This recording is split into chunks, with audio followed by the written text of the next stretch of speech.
the balloon like a rubber band using a scissor.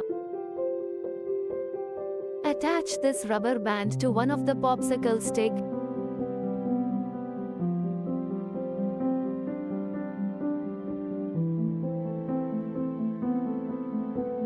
Fold two pieces of papers into small sizes. Put those paper folds onto the stick.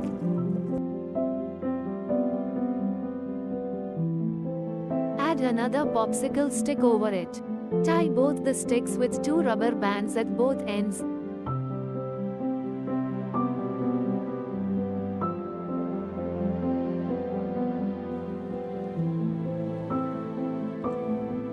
Take two empty cups like vessel.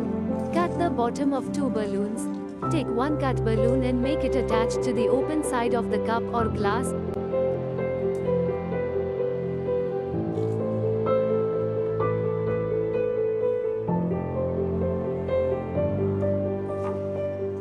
Beat the drum using the popsicle stick. Try to beat in the middle of the drum for better sound. You can make multiple drum like this and make your band.